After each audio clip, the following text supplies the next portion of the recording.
Hi, so today I'm talking a little bit about resetting life goals and sort of regrouping where you are, how I got to this point, and then what's going forward. So, people always talk about maybe doing an intro video. I think I sort of have one of those already.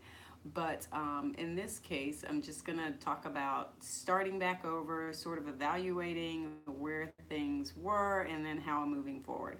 So, if you go to my YouTube channel, you'll see that there are some fitness videos up there which I really don't like them at all.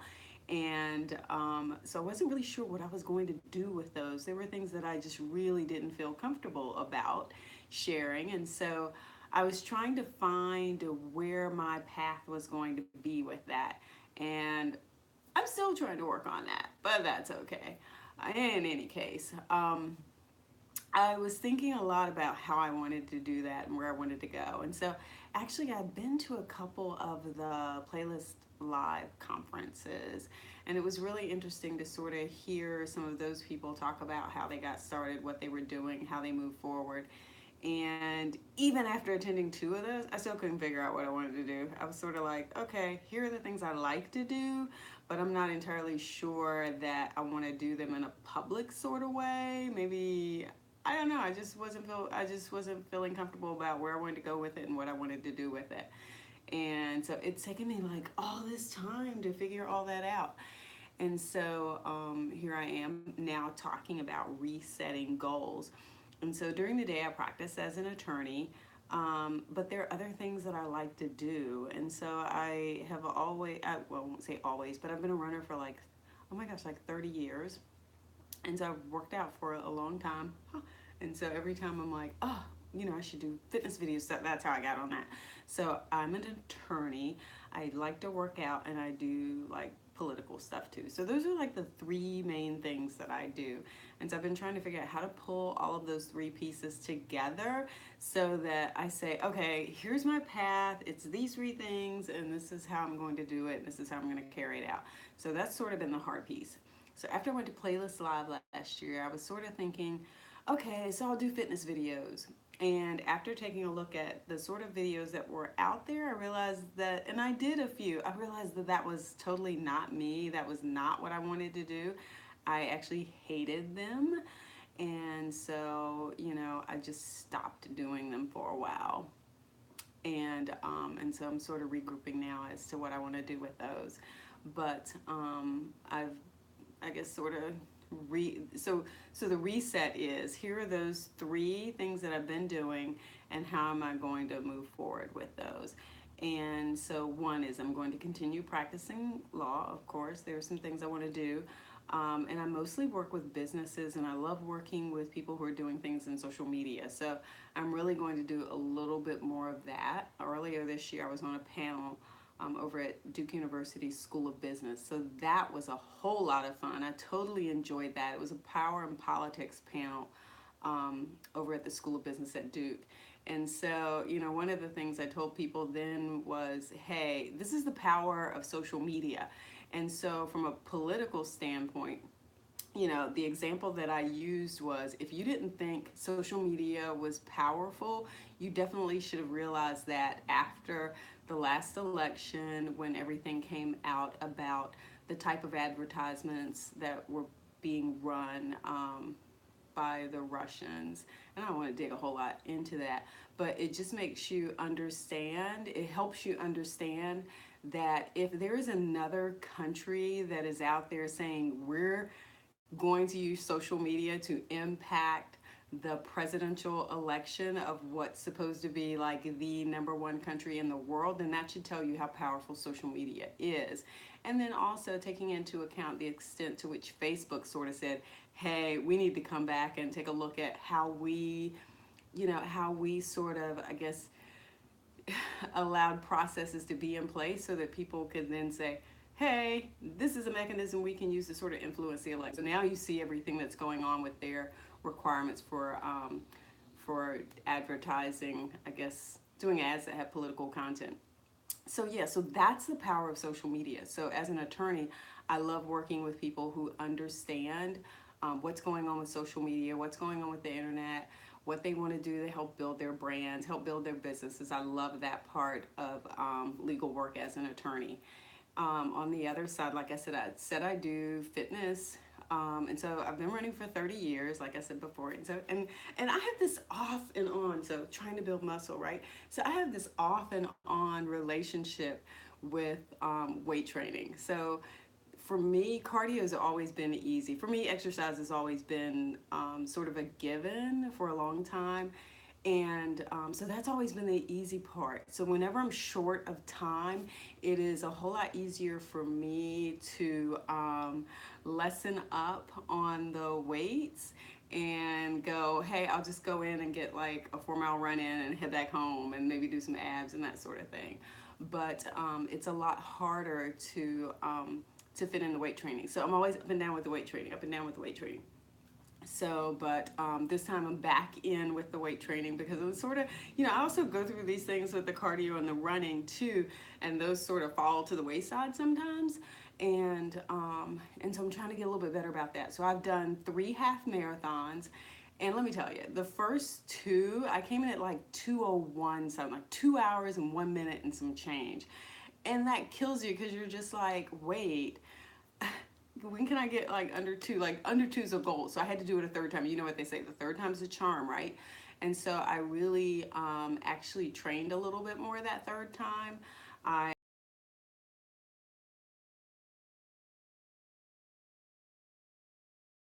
actually trained instead of just going out for practice runs. I actually trained. And then I incorporated a little bit of strategy, right? So I decided to enter a competition that was much smaller, and the terrain was a lot flatter, and so it made it a lot easier for me to run because I'm getting older and my knees just get mad at me sometimes, and they're just like, Sheila, come on. So that was part of the strategy. And as I was running, I remember, I think it was around like mile 9, and it's like, you have to understand, this was a small race, so there's like hard, like 200 and something participants overall. And I got to about mile 9, and the lady's like, "You're number 3 and the women keep going." I was like, "What?" I was like, "Oh my God." So I was just like, and so here was the thing. There were so few people in the race that when you started the race, they said, hey, if you don't see any signs in the race, just keep running straight. Like, don't turn unless you see a sign that tells you to turn. And you don't realize, like I had done some 5Ks, and so I knew how to run races, right? But in this case, they were just like, yeah, keep running straight until you see a sign that tells you to turn. And you don't think that's a big deal until you get out in the middle of nowhere and it's a 2-lane road, and there are like weeds and things and crops and things growing off to the side, and you don't see anybody in front of you and you don't see anybody behind you, and you think, okay, I'm just gonna keep going straight until I see a sign that tells me to return. And so that's, yeah, so I've run a few races. So yeah, so I actually did come in third female runner overall. So that was a yeah. And I completed the race in under 2 hours. So I was really happy about that. So after you like hit that goal, you're sort of like, okay, what do I do now? And so that was this sort of on and off sort of thing where I was trying to figure out what I was going to do. And so then I was like, oh, I'm going to try to do more social media, and I'm going to try to do some fitness videos. And okay, they were awful. And so part of it too has been, I know that that's not what I want to do that way.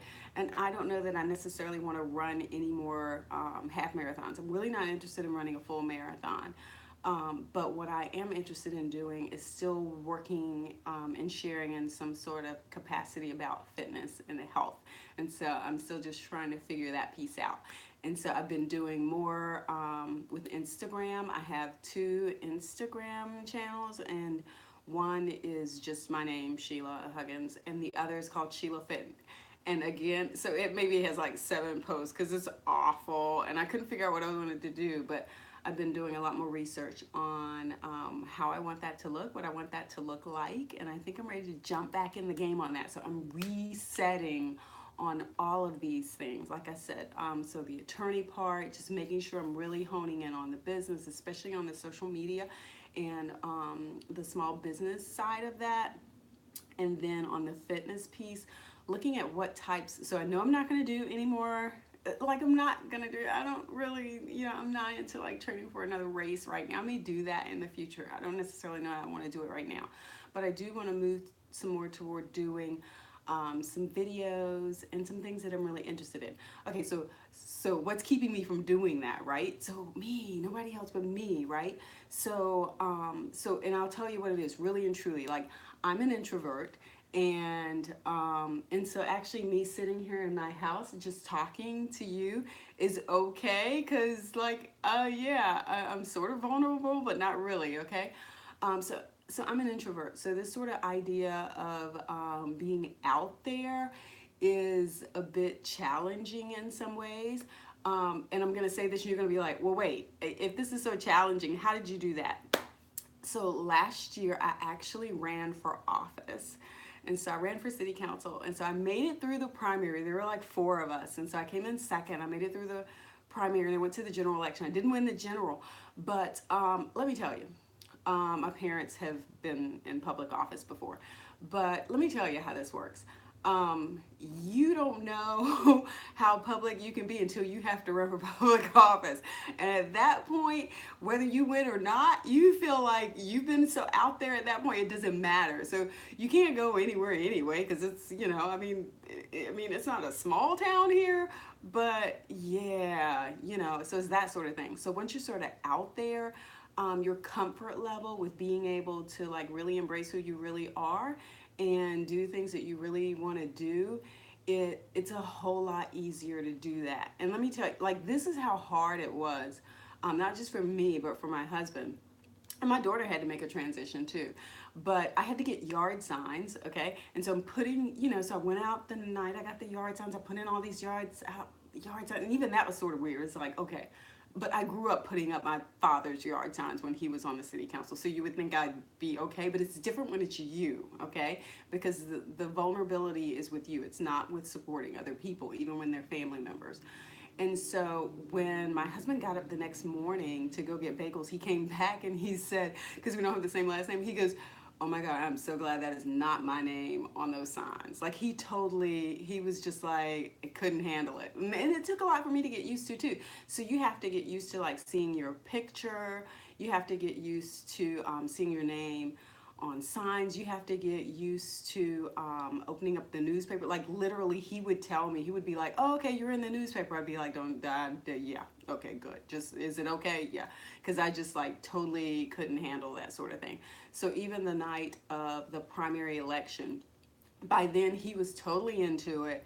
He he was like, oh, here are your numbers and da da da da da. Okay, for me it was strange. Like imagine, I mean, you're used to seeing election night reports and numbers. You know how they go across the bottom of the screen there, and you see people's names and the numbers and stuff, and you're just like, you're watching it and you realize like there's your name going across the screen and it's got numbers beside it, and it's just like really weird.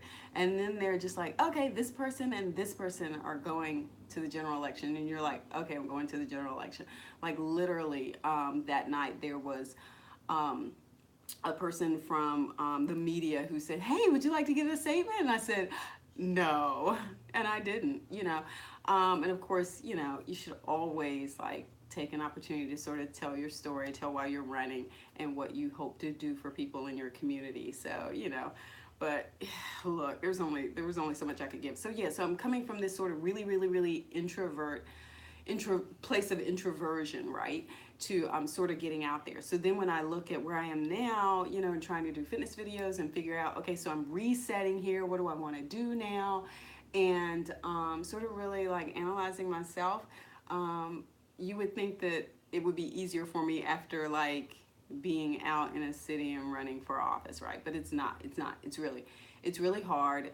It's still very personal. You know that people judge you. But here's the thing, you know, I know a lot of people are like into like Gary Vaynerchuk. I've been watching him for years. I know he's been blowing up a lot in the last year, but I've been watching him for years and listening to him. And it's taken a long time for me to sort of be comfortable with it. Even, you got to like hear, you can hear it all day long, but until you believe it and act on it, that's when you really realize that you've accepted it. Okay. So I've been listening to him, listening to him, listening to him, and you go, I've heard him say things like, look, there's no playing in the middle. Okay. This is like one game, it's one game. That's it. And so you have to ask yourself, are you just going to play in the middle on the sidelines? Or are you going to get in the game and live your life?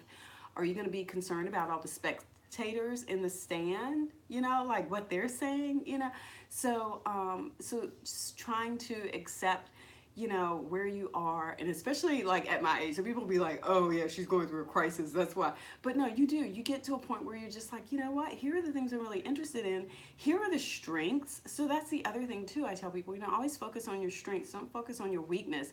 Like, partner up with other people who can help. And this is my daughter coming down. She doesn't realize I'm doing a live video. She's gonna probably go back up now. Yeah, I hear her going back up. But yeah, focus on your strengths, and then you partner with people who can help with collaborations in a way that fulfill that gap with your weaknesses, right? Like that's what I tell people, especially clients, all the time. What are you trying to do with your business? Who are you trying to work with? Always vet your partners, but make sure that they're not just a copycat of you, because that's not really going to be helpful. What you want are people who will help round you out, right? And so that's what I'm doing. I'm really looking at what those strengths are, the things that I'm actually interested in, and I think when you combine those together, when you combine those together with what people are interested in, I don't think she realizes that her head can be seen on screen. But when you combine those together, that's what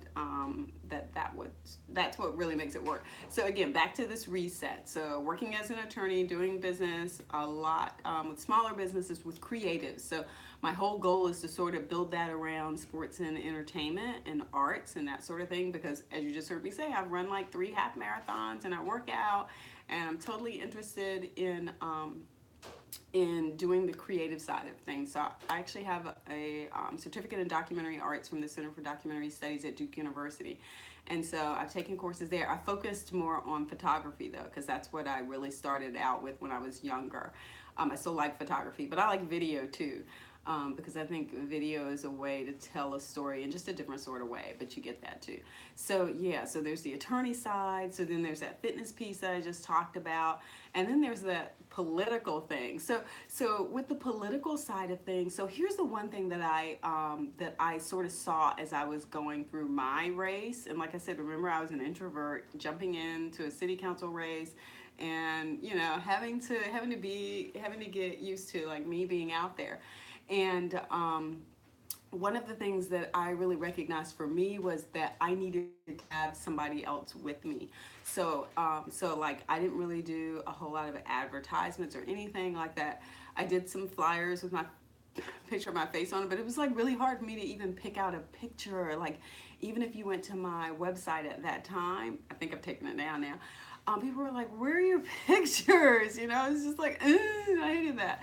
So yeah, so one of the things I recognized was that I didn't really want other people telling my story, and that happens a lot. Like, you get other groups that are political action committees, or it's media, or it's somebody else, and they're writing up the story about you. And so one of the things that I really learned coming out of that was to tell your own story. And so what I committed to doing was to create a platform for people who were running for office or even interested in politics and what was going on in their community, to give them a space to be able to talk. So I, of course, because I love my gym and the guy that owns the gym that I work out in, Millennium Club, yay, sorry again.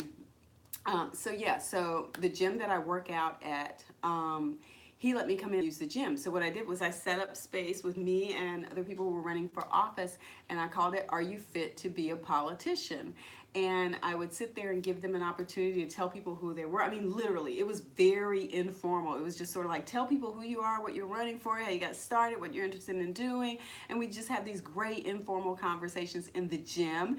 And so we were dressed down, because guess what we did after we finished with our little interview? We actually went out and did some stuff. And it was really cool. And so it gave them an opportunity to like sit down and talk with somebody else and just chat. And then they could then, and I shared it on Facebook, and so then they could actually take their videos and pump it out through their networks. So how cool is that? Because it's not like I charged them anything. The gym was free. They let me come in and set it up, and I was always very thankful and appreciative to him for letting me do that. And so here it was, you were this candidate, you then had an opportunity to sit down and talk about you and tell your story without somebody doing that for you. So I would do a little bit of editing. Sometimes I could only do a portion of the interview because some of the interviews were really long. And then I'd show like bits and pieces. And so when I'd post it, I'd actually say, and if you're not interested in watching us work out, it ends here. But it gave people an opportunity to then share that with their network and to let people in the community know a lot about them. And so that was the Are You Fit to Be a Politician? The other thing that I did, and I did several of those, the other thing that I did was I had to actually go to an event one evening. And I'm just going to be honest, I didn't want to go. Like, it was a political function. I totally didn't want to go. And so I was at the gym one morning. I was on the elliptical and I was like, oh my God, what am I going to do? Because I really don't want to go to this. And so again, this is sort of this reset on things that you're interested in doing and how.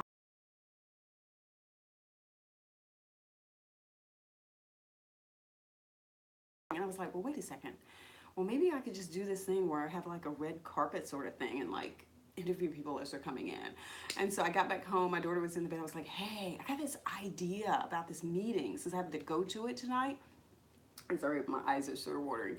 I've got this idea.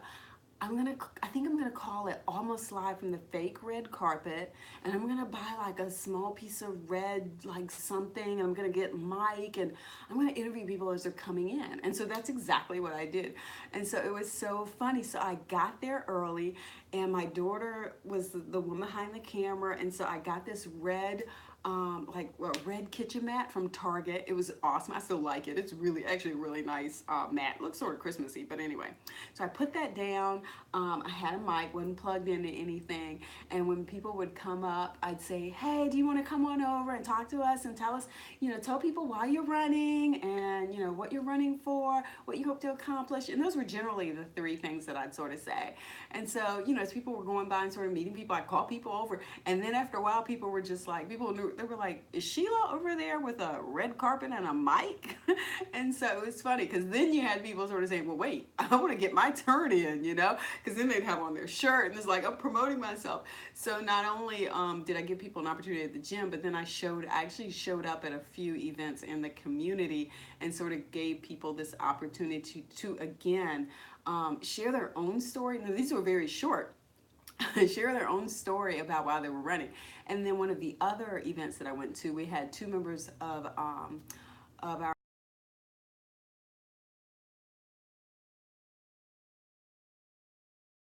it was me asking people who were coming to hear them. It's like, what do you want to hear from our members of Congress tonight? Are there itching and burning questions that you really want to ask? What do you hope to get out of it? And so that was more from the community, like, hey, what do you.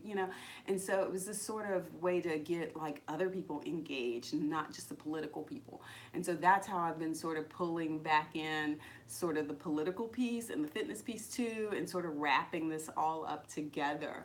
So I found that I really like that. I've just been sort of picky. We've had a break between the elections, and of course we're in North Carolina, so things are about to get really interesting here because we're not going to have judicial primaries. So we're going to have these, I don't know how long this ballot's going to be with all of these people who may be running, but what I want to do is focus on the judicial races because a lot of times those are the candidates that people don't really get a chance to get to know because let me just say this, judges are bound by high ethical standards, and so there are a lot of things that they can't necessarily say.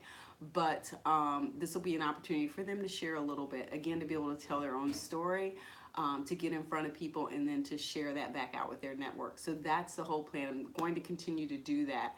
And I'm going to get back in the gym with some judges too, and hopefully sit down with them and hopefully get some workouts in with them.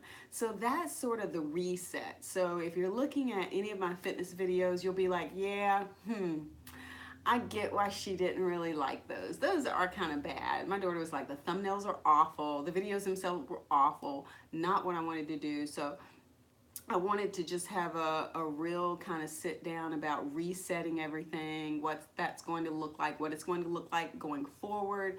So I'm going to be retooling the whole channel. She doesn't like the profile thing. She doesn't like any of it, okay? So I'm going to be retooling all of that in terms of YouTube. I'm capturing everything now on a different under a different domain. It's called iwantmyshelia.com, and so I'm pulling everything together. Even the candidate videos are up there for people who still want to see those later or something like that. Like all of that's going to be up there, the different things that I'm working on. And so the other piece is working on Instagram. So yeah, so again, part of it, like the business side that I talked about before, and being able as a business law attorney to work with especially people who are interested in social media and sort of understanding, hey, like if you're doing sponsored posts and those sorts of things, and understanding what kinds of issues you can run into.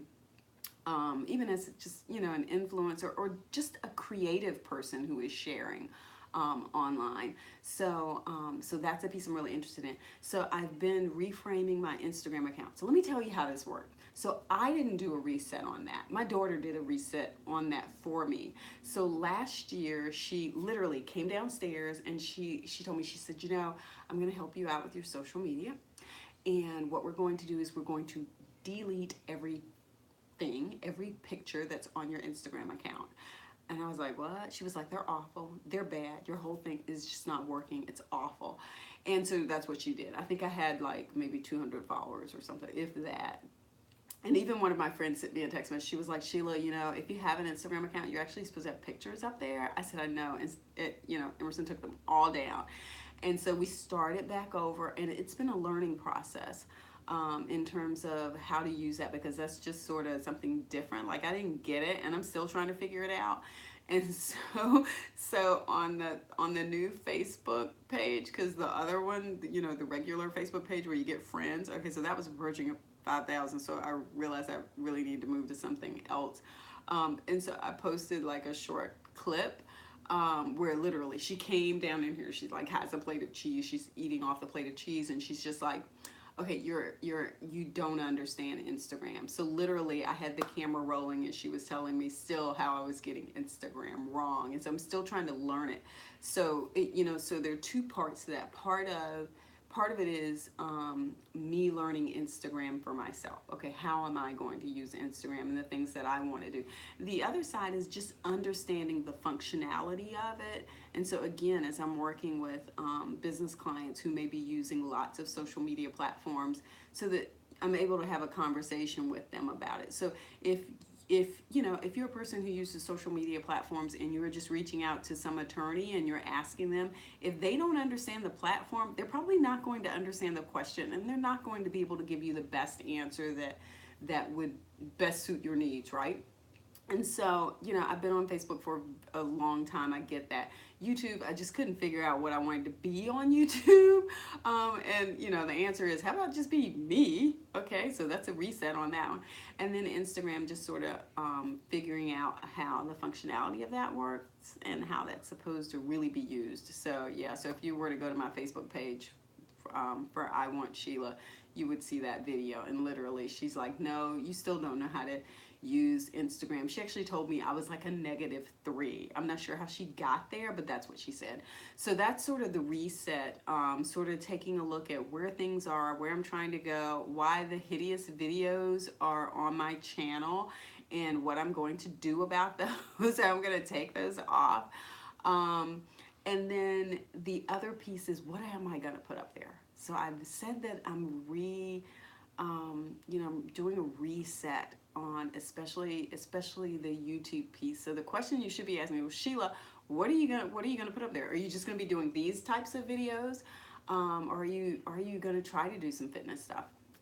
And so one of the things I've been talking to my daughter about is because she likes to edit videos, and so how do we pull together like fitness and videos, and maybe we throw in this sort of political twist. And so I tend to think that everything that we do in a creative sort of way um, is is is a reflection of where we are inside and a reflection of our experiences in the community that we live in. So sometimes, the music that we see, the writing that we see in books, the paintings, drawings, sculpture, all these things come from inside and the world around us. And that those things are political. And people are like, Sheila, no, I'm not into politics. I'm not into politics. This is what I always tell people. Look, politics is just the process by which we allocate rights and resources, okay? So if you got all the rights and resources, then you don't have to worry about it, right? But if you're concerned about different sorts of rights and resources, maybe your community doesn't have access to good infrastructure, or you're in a segment of the community where you feel like you're always under attack and that your civil rights are being violated. Whatever the right and resources are, you get it through, who you elect to carry out policy in your community. And so, when you write and you talk about where you're coming from the heart and how you grew up, all of those things are a reflection of whatever system you were in.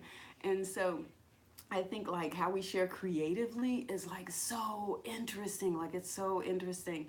I know, so I'm going to talk about two videos that came out recently. And one was Childish Gambino's This Is America, which, I mean, I heard people doing a lot of talking about it. And then the Carters. Um, and I actually loved their video more than Childish Gambino. I was like, I get Childish Gambino's, but I was like, oh, the Carters are killing me. They're in the Louvre. I mean, like when they talk about we made it, and you think about where people come from, especially when you think about like where Jay-Z came from and what kind of life he had. And so when you think about where people are now, and that's what I mean when I talk about creative people, like their product and their output is really a reflection of the world that they're in. And I think there's so much in that. And so when I talk about the reset for me and what I want to do on this channel, that's sort of what I'm looking at. It's sort of like, well, what do you want the videos to be a reflection of? Because they're going to be a reflection of me, but what do you want that to look like? And so that's sort of what I'm thinking about now, what I'm looking at now. And somebody in the next room has offered to do some video editing for me. And I've come up with I got a great thing in my head, and I've talked to her about it, and she loves it. Okay, but I'm an attorney, and so the first thing I'm thinking is, okay, so we're gonna need like some sync rights on that, and probably a mechanical license for that music. And so I've been trying to look at that and track that. The mechanical license piece is probably easier than the sync license piece. So, I'm not trying to, it gets really bad when you're like the attorney who, who gets called out for infringing somebody's copyright. Like that's not good. So that's not the route I'm trying to go. I appreciate the hard work that people have put into their work. I value it, and so I'm trying to find a way to do it legitimately. So that's pretty much it. I think I've been talking for a while, and not sure if it's going to be of any value to anybody, but it sounds like it'll be of value to me. So this is the welcome back. Reset your life, or reset my life, here at home on my sofa in my living room, where I'm just sort of hanging out and talking about where things are going to go now. So if you want to follow me, and so first of all, my name is spelled Shelia, and it's pronounced the same. There is nothing weird about it. It's not Shelia. No, it's just like two syllables. 1, 2, Sheila. Okay, it's really easy. On Instagram, it's sheliahuggins, and that's Huggins. I think Facebook, what I'm trying to move over to is iwantShelia, and then that's the domain to iwantmyshelia.com. And and I think I already said Instagram. It's just sheliahuggins. But yeah, so I'm out there. I'm around. I'm trying to move things in the, I don't want to say in a different direction, but further along in the right direction. Because like some of these things I've already been doing, I just want to pull them together a little bit more. So I hope you have enjoyed this time together. Please like put stuff in the comments about how you are resetting for yourself. I'd love to hear what some of your vulnerabilities have been that have kept you from doing the things that you know you should be doing. Because a lot of times, like we know inside, and the only thing that's really holding us back is fear of what, fear of failing, okay? And really, if you try, then you didn't fail, right? Because you learned a lot. And fear of what other people think. Okay, and so those are the things that we sort of need to let go. And the thing about it is, I'm not telling you anything you don't already know, right? Those aren't any big gems that you haven't heard before. It just takes us a while to sort of accept them and realize that, either I'm going to do something about it, or I'm just going to continue to complain, blame other people, or just, hey, not live up to that one life that I get. So yeah, so this is like a stage show. You only get to go on stage one time. There aren't going to be any replays. You're not going to get to come back and reperform this life. So we only get it one time. So anytime we understand that we're not going down the path that we should be going, then we should look at moving forward in a different way. Surround ourselves with people who are interested in being supportive of us, because like that is a really big deal too. It can be really hard when you feel like you're doing it by yourself. So that's the other thing about me being an attorney, where I'm working with lots of creative people, because what they don't understand too is that they're helping me like re-energize where I am for continuing to work on the things that I want to work on for me. So it's like I get a double. It's like, yes, you're paying me for legal advice and services, but I'm also getting a little bit more from you about the piece that's sort of like, oh great, I get to talk about what they're doing, and we actually have really good stories, because a lot of times I understand where they're coming from. So yeah, so you already know what the deal is. You already know you may need to reset, or you've already reset. Like I said, I'd love to hear what your reset has been about, how you're moving forward. Feel free to put that in the comments below, and I'm gonna start over, and we're gonna see how this process goes. So have a great day, and I will talk to you soon.